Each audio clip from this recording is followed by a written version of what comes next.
12वें सबक में देखिए, हर सबक के अंदर तरतीबवार 5 चीज़ें आती हैं। कुरान करीम की आयात, अहादीस, अकायद नज़रियात, मसाइल व अहकाम, मसनून दुआएँ। तो 12वें सबक के शुरू में जो आयात जिक्र की गई हैं उसका उन्वान क्या हुआ? सदाकत कुरान, कुरान करीम की सदाकत।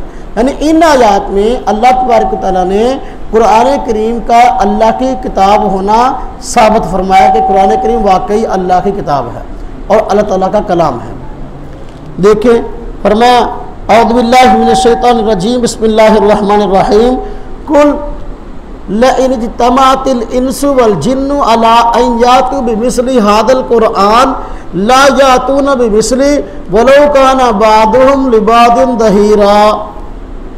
फरमाया कुल, आप फरमा दीजिए, लइन इज्तमाअतिल इंसु वल जिन्नु, अगर तमाम इंसान और जिन्नात जमा हो जाए, अला अन यातू बिमिस्लि हादल कुरआन, इस बात पर कि वो ले आएंगे इस कुरआन जैसा कुरान, ला यातूना बिमिस्ली, तो नहीं ला सकते इस जैसा कुरान, वलौ काना बादुहुम लिबादिन दहीरा, अगरचे वो इसके लिए एक दूसरे के मददगार बन जाएं। नबी पाक सल्लल्लाहु अलैहि वसल्लम ने जब मक्का वालों को बताया कि रब तआला ने मुझे नबूवत के लिए मुंतखब फरमाया और मुझ पे अपना कलाम नाज़िल फरमाते हैं, मुशरिकीन मक्का ने तहमत लगाई कि ये खुद जो है अपनी तरफ से कलाम को घाड़ लेते हैं और फिर कहते हैं मुझ पे अल्लाह ने नाज़िल किया है। तो नबी पाक सल्लल्लाहु अलैहि वसल्लम को मुशरिकीन मक्का की ये बात सुनकर जो है दुख हुआ और परेशानी हुई, आप गमगीन हुए। तो अल्लाह तबारक व तआला ने मुशरिकीन मक्का को लाजवाब करने के लिए एक बात इरशाद फरमाई, क्या कि नबी पाक सल्लल्लाहु अलैहि वसल्लम जो है किसी कॉलेज यूनिवर्सिटी के अंदर पढ़े हुए नहीं हैं, बल्कि किसी से आपने लिखना पढ़ना सीखा ही नहीं है। अब ऐसा फसीह बलीग कलाम जो आप पेश करते हैं तो जो है अकलें हैरान हो जाती हैं, तो फिर भी तुम नहीं मानते, इसको कहते हो कि ये खुद बना लिया। अगर इन्होंने कलाम पाक खुद बना लिया, तुम भी अरब हो, अरबी जानते हो, सारे मिलकर इस कुरान जैसा कुरान बना के दिखा दो, सारे मिलकर। वो तो अकेले हैं ना, तुम कहते हो बना लेते हैं, तुम सारे अरब वाले मिल जाओ। और फरमाया लाइनी तमातिल इंस वल जिन, इंसान भी जमा हो जाए, जिन्नात भी जमा हो जाए, सारे मिल जाए। तो मुश्किल घड़ी के अंदर बसा औकात जो है वो लोग इकट्ठे होते हैं ना, एक आदमी से एक काम नहीं होता, सारे मिलके कर लो। अल्लाह ने फरमाया सारे मिलके इकट्ठे हो जाओ, अरब वाले मिलके जो है कुरान पाक जैसा जो है वो जो है तुम भी कुरान बना के दिखा दो। अगर तुम कहते हो कि जो अल्लाह का बनाया, अल्लाह का भेजा हुआ कलाम नहीं है, तो ये बंदे का कलाम है, नबी पाक ने खुद घाड़ लिया है, तुम भी जैसा कलाम बना के दिखा दो, कुरान है ऐसा कुरान पेश करो। फरमाया कि ऐसा इनसे हो नहीं सकता, ऐसा इनसे हो नहीं सकता, ये सारे मिल जाएं और अगर चाहिए एक दूसरे के मददगार भी हैं दुनिया के मुख्तलिफ मामलात के अंदर, लेकिन यहाँ सारे मिल जाएं तो इस जैसा कुरान बना के पेश नहीं कर सकते। यही वजह कि मुशरिकीन मक्का को जब कहा गया कि अगर ये मोहम्मद सल्लल्लाहु अलैहि वसल्लम का बनाया हुआ अपना कलाम है तो इस जैसा कुरान तुम भी बना के दिखा दो, तो वो देखते ही रह गए, उनसे कोई जवाब न बन पड़ा। अल्लाह तबारक तआला ने फिर उनको कुरान करीम में दूसरी जगह पर और ज़्यादा लाजवाब करने के लिए बात इरशाद फरमाई कि अगर तुम कुरान पाक जैसा कुरान बनाकर पेश नहीं कर सकते तो कुरान करीम जैसी सिर्फ 10 सूरतें बना के दिखा। कुरान करीम में कितनी सूरतें हैं? 114। फरमाया सिर्फ 10 सूरतें, फातू बिअशरी सूवरिन मिस्ली, सिर्फ कुरान जैसी 10 सूरतें बना के दिखा दो। तो 10 सूरतें भी न बना सके सारे मिलकर। फिर अल्लाह पाक ने उनको मसीद जो है लाजवाब करने के लिए बात इरशाद फरमाई, व इन कुंतुम फी रैबिम मिम्मा नज़्ज़लना अला अब्दिना फातू बिसूरतिन मिन मिस्ली, अगर तुमको शक है उस कुरान के बारे में जो हमने अपने बंदे मोहम्मद सल्लल्लाहु अलैहि वसल्लम पर उतारा, तो फिर फातू बिसूरतिन मिन मिस्ली, तो इस कुरान जैसी सिर्फ एक सूरत बना के ले आओ। कुरान करीम में 114 सूरतें, कुरान भी नहीं बना सके, 10 सूरतें भी नहीं बना सके, फरमाया सिर्फ एक सूरत बना के ले आओ। और साथ फरमाया फ़इल्लम तफ़अलू, अगर तुम ऐसा ना कर सको, यानी एक सूरत भी ना बना सको, और साथ कह भी दिया वला तफ़अलू, हरगिज़ मुस्तक़बिल में कभी ऐसा हो ही नहीं सकता कि तुम इस कुरान जैसी एक सूरत बना के ले आओ। फरमाया फिर फत्तकुन नार अल्लती वक़ूदुहा अन्नास वल हिजारा, और साथ ये भी फरमाया फ़इल्लम तफ़अलू वलम तफ़अलू फ़त्तक़ुन नार, और इससे पहले फरमाया व इन कुंतुम फ़ी रैबिम मिम्मा नज़्ज़लना अला अब्दिना फ़ातू बिसूरतिन मिन मिस्लिही वदऊ शुहदाअकुम मिन दूनिल्लाह, सारे मिल जाओ एक सूरत बनाने के लिए, और जो अल्लाह के अलावा तुमने खुदा बनाए हो उनको भी साथ मिला लो, उनको कहो भी मुश्किल घड़ी है हमारा साथ दो, उनको साथ मिला लो और एक सूरत बना के दिखाओ। अगर ऐसा ना कर सको और फरमाया मुस्तक़बिल में ऐसा कर नहीं सकते तो फिर उस आग से डरो, फ़त्तक़ुन नार अल्लती वक़ूदुहा अन्नास वल हिजारा, जिसका ईंधन इंसान और पत्थर होंगे। ये पत्थर बहुत दिन की तुम पूजा करते हो, ये भी दोज़ख में जाएंगे और तुम भी दोज़ख में जाओगे। क्यों जो है दोज़ख में जाने का असबाब मुहैया करते हो, इनकार करके इस कुरान को क्यों नहीं मानते थे? आप देखो एक सूरत बना के दिखाने का कहा गया, लेकिन वो बेचारे कोशिश करते रहे, उनसे कोशिश नहीं बन पड़ी और वो एक सूरत भी ना बना सके, आखिरकार लाजवाब होकर लड़ने मरने पे उतर आए। जो आदमी दलील से खाली जाता है ना, जब उसके पास दलील नहीं होती तो लड़ाई पे उतर आता है। तो मुशरिकीन मक्का भी लड़ने पे उतर आए। अब सहाबा किराम को सता रहे हैं, नबी पाक सल्लल्लाहु अलैहि वसल्लम को सता रहे हैं, कभी आपके रास्ते पे कांटे बिछा रहे हैं, कभी आपके ऊपर पत्थर बरसा रहे हैं, कभी आपके ऊपर ओजड़ियाँ फेंक रहे हैं, कभी जो है जंगे देख रहे हैं, बदर का मैदान, ओहद का मैदान, खंदक का मैदान, ये सारी लड़ाइयाँ खुद मरने मारने और अपने ख़ानदानों को मरवाने के लिए जंग के अंदर ले आए हैं। लेकिन कितना आसान काम कुरान ने कहा था, अगर तुम जो है मोहम्मद सल्लल्लाहु अलैहि वसल्लम को ज़ेर करना चाहते हो, झूठा साबित नाउज़ुबिल्लाह करना चाहते हो, तो सिर्फ एक सूरत बना के दिखा दो। वो उनसे बनी नहीं क्योंकि झूठे थे, इसलिए जो है दलील से बात ना कर सके, अब लड़ने मरने पे उतरा।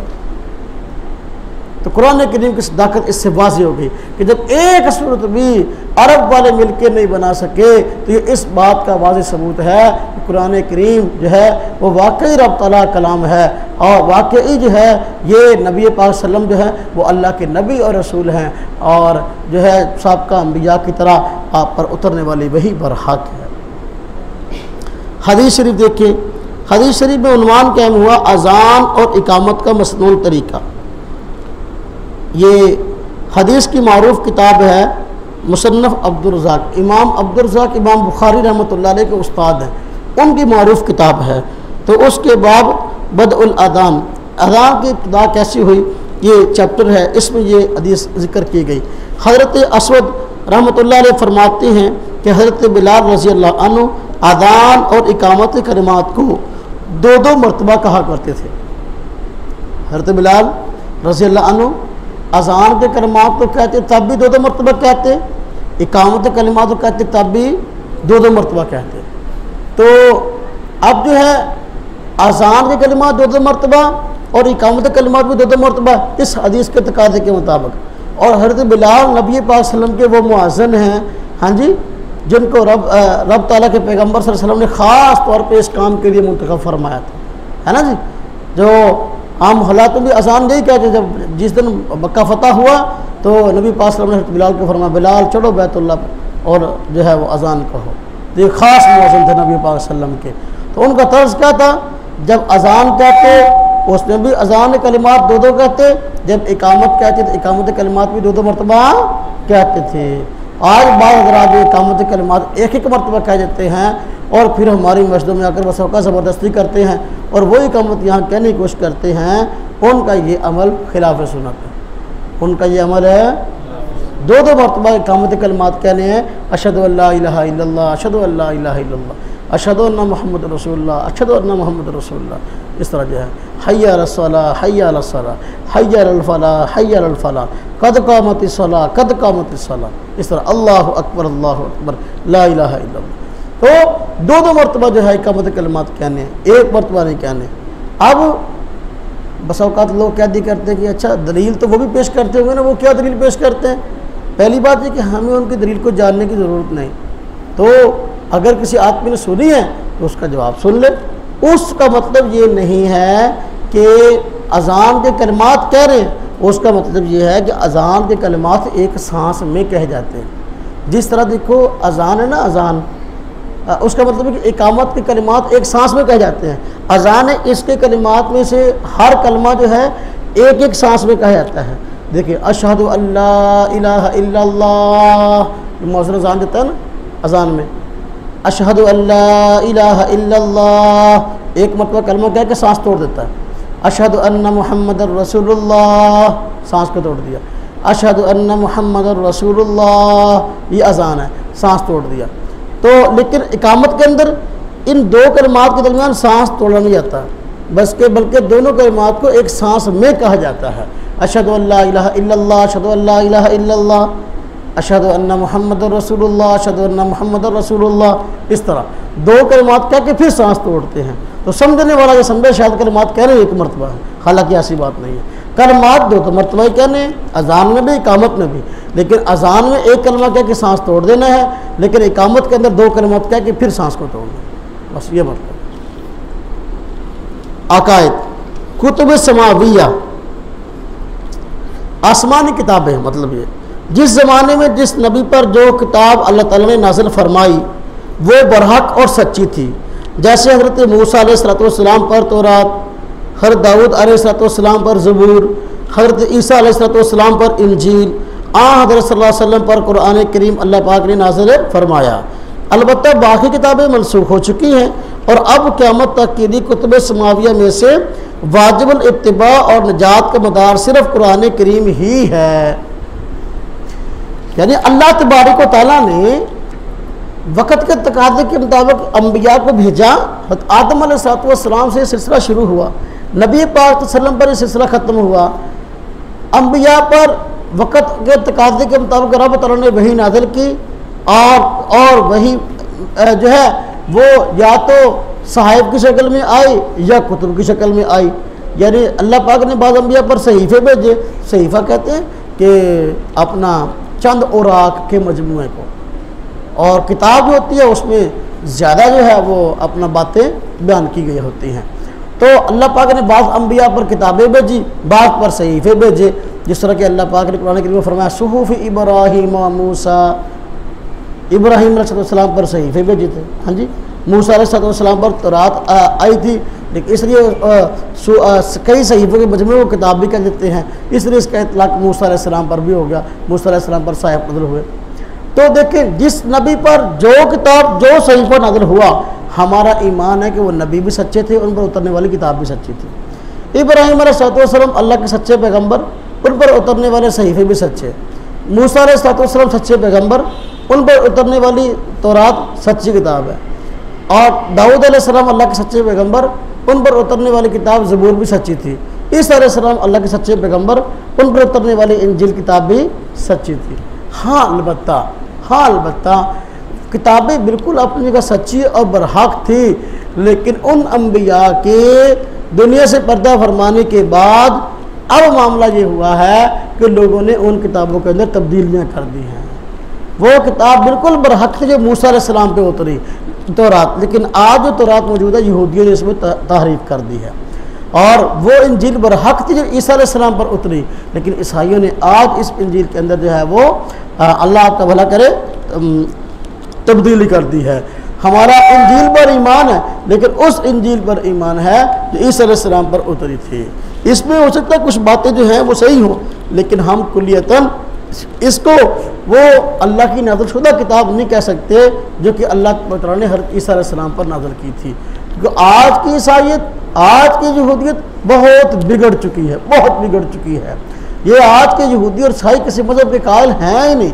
वक़्त गुजरने के साथ साथ इंजील में तब्दीलियाँ भी कर रहे हैं और वक़्त गुजरने के साथ साथ तौरात की तब्दीलियाँ भी कर रहे हैं।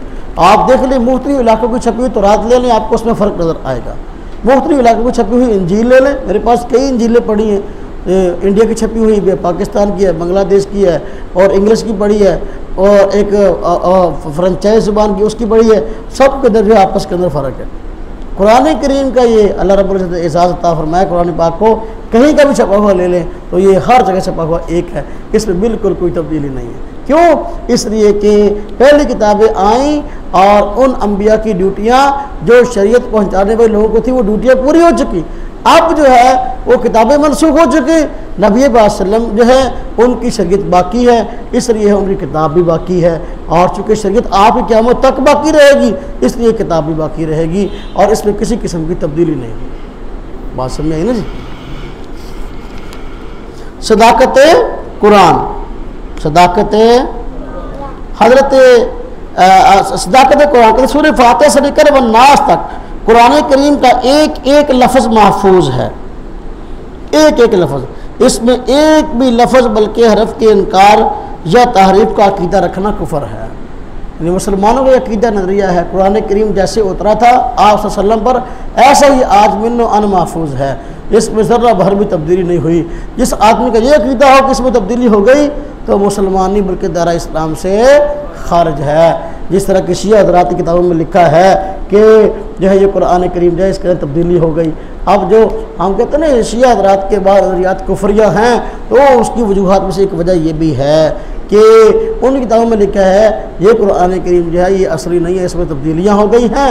और जो है नौज़ बिल्लाह सहाबा किराम पर जो है तान करते हैं सहाबा किराम ने इसके अंदर तब्दीलियाँ कर दी हैं। जिस आदमी का नज़रिया हो तो वो आदमी मुसलमान नहीं है। बात में आई जी मसाइल और अहकाम, मसाइल और अज़ान और इकामत के अहकाम। कहते हैं बावजू होकर अगर स्पीकर ना हो तो बुलंद मकाम पर किबला रुख होकर शहादत की उंगलियों से कानों के सुराखों को बंद करके बुलंद आवाज़ से अज़ान कही जाए। ये अज़ान का तरीका है। बुलंद मकाम पे खड़े होकर अज़ान कही जाए अगर स्पीकर ना हो तो। स्पीकर हो तो बुलंद मकाम पे चढ़ने की ज़रूरत नहीं है। बुलंद मकाम पे तब चढ़ेंगे ना, मकसद है कि लोगों को आवाज़ पहुँचे दूर तक। आजकल स्पीकर आ गया, अब स्पीकर आवाज़ पहुँचाता है, अब नीचे ही जो है अज़ान कह देना काफ़ी है। कानों के अंदर जो उंगलियां डाली जाती हैं इसका मकसद ये होता है कि आवाज़ जो है जब कानों के अंदर उंगलियां लेकर जो है वो निकाली जाएगी तो आवाज़ ज़्यादा निकलेगी और दूर तक फैलेगी। ये इसका मकसद है कानों के अंदर उंगलियां डालने का। और किबला रुख होकर कहते हैं अज़ान कहनी चाहिए। हाँ जी, अज़ान और इकामत में फ़र्क। अज़ान ठहर ठहर कर जबकि इकामत तेज़ी से कही जाती है। अज़ान मैंने बताया ना कि एक कलमा कह के सांस को तोड़ देना चाहिए, जबकि इकामत के अंदर दोनों कलमे एक सांस में कहने हैं। नंबर 2, अज़ान में हर जुमला अलग अलग जबकि इकामत में दो दो जुमले मिलाकर भी पढ़ जाते हैं। यानी पहले बताया अज़ान वैसे भी ज़रा तसल्ली के साथ दी जाती है और इकामत चूँकि जमात खड़ी होनी होती है तो इसलिए इकामत जल्दी जल्दी कही जाती है।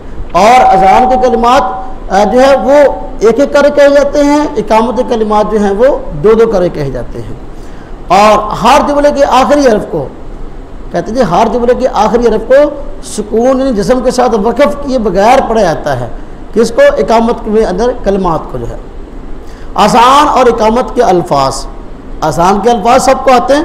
अल्लाहु अकबर अल्लाहु अकबर, अल्लाहु अकबर अल्लाहु अकबर, अशहदु अल्ला इलाहा इल्लल्लाह, अशहदु अल्ला इलाहा इल्लल्लाह, अशहदु अन्ना मुहम्मदुर रसूलुल्लाह, अशहदु अन्ना मुहम्मदुर रसूलुल्लाह, हय्या अलस सलाह, हय्या अलस सलाह, हय्या अलल फलाह, हय्या अलल फलाह, कद अल्लाहु अकबर ला इलाहा इल्लल्लाह। ये अज़ान की कलमात है। सुबह की अज़ान में बता दिया कि हय्या अलल फलाह के बाद अस्सलातु खैरुम मिनन नौम, ये 2 मरतबा कहा जाएगा।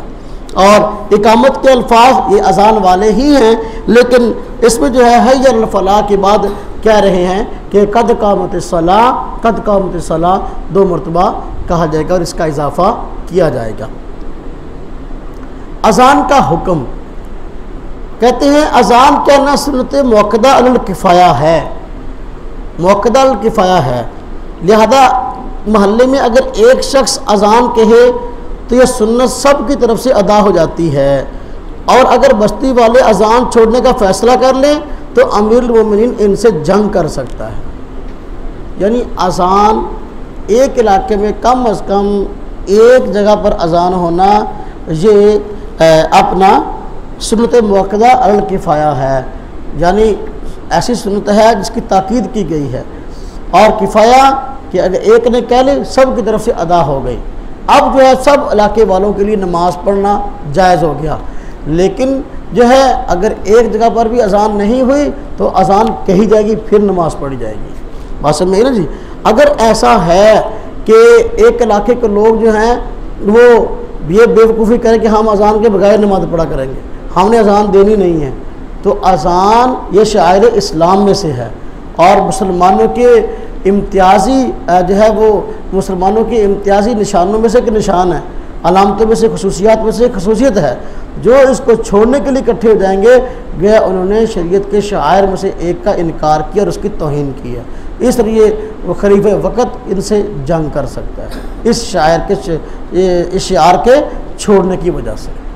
इसलिए अज़ान ये ज़रूर कहनी चाहिए, इसके बगैर नमाज नहीं। अज़ान किन नमाज़ों के लिए है? कहते अज़ान 5 फ़र्ज़ नमाज़ों और जुमा के लिए मसनून है। इसके अलावा किसी नमाज के लिए अज़ान कहना जायज़ नहीं है, सिर्फ अज़ान इन्हीं नमाज़ों के लिए कही जाती है। अज़ान के दुरुस्त होने की शराइत कहते हैं कौन कौन सी शराइत? वो बातें कि जिनका अज़ान के अंदर पाया जाना ज़रूरी है। नंबर 1, जिस नमाज के लिए अज़ान कहनी हो उस नमाज का वक़्त हो। अगर उस नमाज का वक़्त शुरू नहीं हुआ, वक़्त से पहले अज़ान दे दी है तो अज़ान नहीं हुई, वक़्त दाखिल होने के बाद दोबारा देनी पड़ेगी। बात समझ में आई? नंबर 2, अज़ान अरबी में कही जाए, उर्दू में ना कही जाए, पंजाबी में ना कही जाए। अज़ान अरबी में कहनी चाहिए और अरबी लहजे में कहनी चाहिए। अरबी में कहनी चाहिए और बहुत सारे लोगों को अज़ान कहने का शौक़ होता है, लेकिन अज़ान सीखते नहीं, सीखते बगैर कहते हैं और वो गलत अज़ान कहते हैं। अज़ान कहना बहुत उम्दा काम है, इसकी फजीलत भी बहुत ज़्यादा है, लेकिन जिसने अज़ान कहनी है उसको चाहिए पहले अज़ान को सीख ले, उसके बाद कहे। अज़ान के कलमात को गलत ना कहे। बस हम देखो एक गलती करते हैं अज़ान कहने वाले, अशहदु अन्ना मुहम्मदर रसूलुल्लाह, अन्ना को भी खाए दिया, मुहम्मद मीम को भी खाए दिया, ये माने गलत हो गया। अशहदु अन्ना मुहम्मदर रसूलुल्लाह यूँ है। किसी ने भी अज़ान कहनी है तो वो अज़ान को सीखे और अरबी में कहे, अरबी लहजे में कहे, पंजाबी में अज़ान ना कहे। हम कुरान पढ़ते हैं तो वो पंजाबी में पढ़ते हैं, अज़ान कहते हैं तो वो पंजाबी में कहते हैं। नहीं नहीं, अरबी ज़ुबान जो है, अरबी ज़ुबान में जो है वो कुरान पढ़ना है, अरबी ज़ुबान में अज़ान कहनी है। नंबर 3, मुअज़्ज़िन मुसलमान हो। मुअज़्ज़िन मुसलमान ना हो तो उसकी कहीं अज़ान का एतबार नहीं है। नंबर 4, मर्द हो, औरत अज़ान कह दे उसकी अज़ान का एतबार नहीं है। नंबर 5, आकिल, अक्लमंद आदमी अज़ान कहे। कोई बेवकूफ़ आदमी अगर अज़ान कह दे पागल, तो पागल की अज़ान का एतबार नहीं है, तो अज़ान दोबारा कहनी पड़ेगी। नंबर 6, जनाबत से पाक हो, यानी वो आदमी जो अज़ान कह रहा है उस पर गुस्ल वाजिब ना हो। अगर उस पर गुस्ल वाजिब है, उसने ऐसे ही अज़ान कह दी गुस्ल किए बगैर, उसकी अज़ान नहीं, उस अज़ान को दोबारा दोहराना पड़ेगा। बगैर वज़ू के कह दिया अज़ान हो जाएगी, लेकिन इस तरह आदत नहीं बनानी चाहिए। किन मौक़ों पर अज़ान का जवाब नहीं देना चाहिए? आम हालात में अज़ान का जवाब देना वाजिब है। आम हालात में कोई मजबूरी ना हो तो अज़ान का जवाब देना वाजिब है। हाँ, बाज़ हालात में अज़ान का जवाब देना वाजिब नहीं रहता। कब? नंबर 1, नमाज की हालत में। एक आदमी है कि वो नमाज़ पढ़ रहा है, उधर जो है वो दूसरी मस्जिद में कहीं और अज़ान शुरू हो गई, अब उस अज़ान का जवाब देना वाजिब नहीं है। नंबर 2, खुतबा के दौरान खुतबा हो रहा है, जुमे खुतबा हो रहा है, दूसरी किसी मस्जिद से जो है अज़ान की आवाज़ आ रही है, अब जो है अज़ान का जवाब देना ज़रूरी नहीं। नंबर 3, दीनी सबकों के दौरान, जिस तरह कि अब हम सबक पढ़ रहे हैं, अब अगर अज़ान शुरू हो जाए, हम पर अज़ान का जवाब देना ज़रूरी नहीं है, हम अपना दीनी सबक भी पढ़ते रहे तो फिर भी ठीक है। और नंबर 4, खाने पीने के दौरान, अगर आदमी खाना खा रहा है, इस दौरान अज़ान शुरू हो गई है, अज़ान का जवाब देना ज़रूरी नहीं है, बल्कि जो है खाना खा ले तो कोई हर्ज नहीं है इसमें। नंबर 5, पेशाब पखाने के दौरान, वाशरूम में है, उधर अज़ान शुरू हो गई, अब वाशरूम में जो है अज़ान का जवाब देना वाजिब नहीं है। नंबर 6, गुस्ल के दौरान, गुस्ल कर रहा है आदमी तो उस वक़्त जो है वो अज़ान शुरू हो गई है, उस वक़्त भी जवाब देना वाजिब नहीं है। औरत के लिए नंबर 7, हालत हैज़ में अज़ान का जवाब देना वाजिब नहीं है। और इसी तरह औरत के लिए नंबर 8, हालत निफास में अज़ान का जवाब देना वाजिब नहीं है। नंबर 9, जमा यानी मुबाशरत के दौरान जो है वो मियाँ बीवी मुबाशरत में मशगूल अज़ान शुरू हो जाए तो जवाब देना वाजिब नहीं है। मसनून दुआ, हर सबक के आखिर में मसनून दुआएं हैं, तो ये 12वें सबक के आखिर में जो दुआ है वो अज़ान के बाद की दुआ है जो सिखाई गई है। अल्लाहुम्मा रब्बा हादिहि दावा तित्ताम्मा वस्सलातिल काइमा आति मुहम्मदनिल वसीला वल फजीला वबअसहु मकामम महमूदा निल्लदी वअदता। जी, इन्नका ला तुखलिफुल मीआद। जी, ये तर्जुमा इसका लिखा हुआ है, अल्लाहुम्मा रब्ब हादिहि दावति ताम्मा। ऐ अल्लाह, तू रब है इस दावत ताम्मा का, वस्सलातिल काइमा, और सलात कायमा का।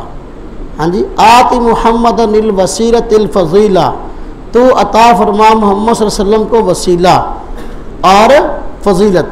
वबअसहु मकाम महमूदनिल्लज़ी वअदता, और आप सल्लल्लाहु अलैहि वसल्लम को कायम फरमा इस मकाम पर, इस मकाम महमूद पर जिसका आपने उनसे वादा फरमाया है। इन्नका ला तुखलिफुल मीआद, आप वादे की खिलाफ वर्जी नहीं करते। इसलिए अज़ान के कलमात के मुतालिक बता दिया है कि वअदता तक के अल्फाज बुखारी शरीफ में हैं। दूसरी हदीस की किताब है बहकी शरीफ, इन्नका ला तुखलिफुल मीआद के अल्फाज उसमें हैं। और जो और अल्फाज बाज़ लोग कहते हैं अज़ान के जवाब में जो है वर्ज़ुक़ना शफ़ाअतहु यौमल क़ियामा, ये अल्फाज किसी सही हदीस में मौजूद नहीं है। इसलिए ये कहने की बजाय जो हदीस के अंदर आ गए इतने ही कहने चाहिए। समझ? तो बाकी तो सब बात वाज़ेह है। वसीला वो मकाम है नबी करीम सल्लल्लाहु अलैहि वसल्लम को अता होगा। आपने खुद फरमाया कि रब ताला ने जो है अपना क़यामत मुझसे वादा फरमाया है कि मैं आपको अता फरमाऊँगा। और मकाम महमूद भी ये वो मकाम है जो नबी पाक सल्लल्लाहु अलैहि वसल्लम को क़यामत के दिन नसीब होगा। शफ़ाअत कुबरा का मकाम है कि जो है आप सल्लल्लाहु अलैहि वसल्लम जो है अपनी उम्मत की सिफारिश फरमाएंगे जिस वक़्त के कोई भी जो है वो सिफारिश के लिए तैयार ना होगा, उस वक़्त आप जो है वो सिफारिश फरमाएंगे। ये मकाम महमूद है। अल्लाह पाक अमल के तौफीक।